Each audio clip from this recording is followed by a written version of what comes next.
আসসালামু আলাইকুম, কেমন আছেন সবাই? আজকে আমি আপনাদেরকে গ্রিন ফুড কালার দিয়ে আমি পরোটা বানিয়ে দেখাচ্ছি, লুচি পরোটা। এখন আমি মিডিয়াম সাইজের এক বাটি ময়দা নিয়েছি, তারপর পরিমাণ মতো লবণ দিলাম, তারপর বেকিং পাউডার দিয়ে দিলাম হাফ চা চামচ। বেকিং পাউডার দিয়ে আমি ভালোভাবে মিক্স করে নিচ্ছি ময়দার মধ্যে। বেকিং পাউডার আপনারা চাইলে না দিলেও পারেন, কিন্তু দিলে পরোটাগুলো ভালোভাবে ফুলবে, তাই আমি দিলাম বেকিং পাউডার। আর এখন দিয়ে দিলাম 1 চা চামচ পরিমাণ গ্রিন ফুড কালার।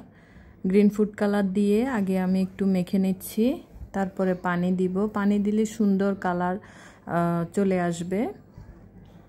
এখন আমি একটু পানি দিয়ে মেখে নিচ্ছি। যারা পানির পরিমাণ বোঝেন না তারা প্রথমে অনেক পানি দিবেন না, অল্প একটু পানি দিয়ে তারপরে মেখে দেখবেন। এই যে আটাগুলো আমি ভালোভাবে চেপে চেপে মেখে নিয়েছি। এখন আমি এগুলোর মধ্যে 1 টেবিল চামচ পরিমাণ তেল দিব। 1 টেবিল চামচ পরিমাণ তেল দিয়ে আবার ময়দার ব্যাটারগুলোকে আমি ভালোভাবে মিক্স করে নিব। চেপে চেপে কিভাবে আমি মেখে নিচ্ছি আপনারা একটু খেয়াল করে দেখবেন।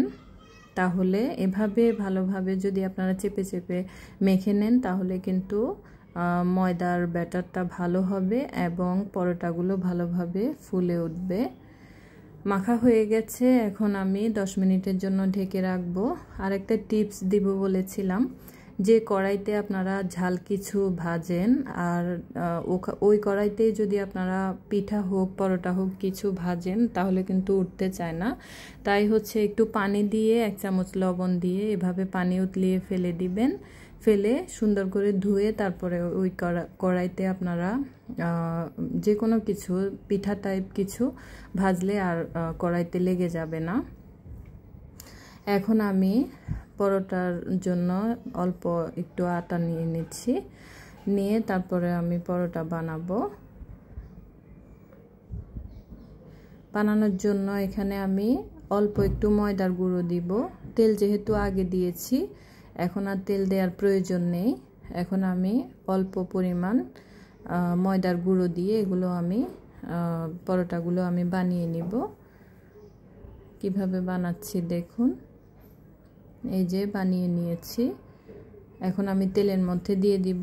তেল গরম করা ছিল, তেল অবশ্যই গরম করে নেবেন, গরম না হলে কিন্তু পরোটাগুলো ভালোভাবে ফুলবে না আর ভাজাও ভালো হবে না।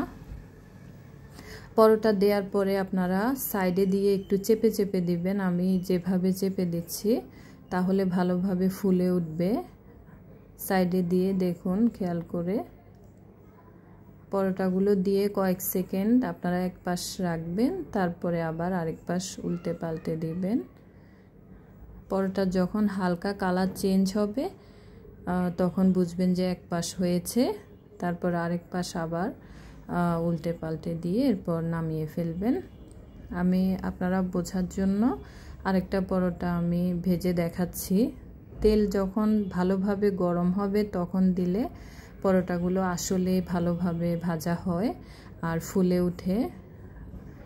এই পরোটাটা দেখুন হালকাভাবে আমি চেপে দিয়েছি আর মাশাআল্লাহ কত ভালোভাবে ফুলে উঠেছে।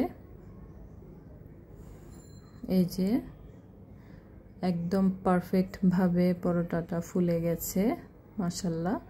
এখন আমি এপাশ ওপাশ করে কয়েক সেকেন্ড ভেজে নিব, তারপরে হালকা কালার চেঞ্জ হলে তারপরে আমি পরোটাটা নামিয়ে ফেলব।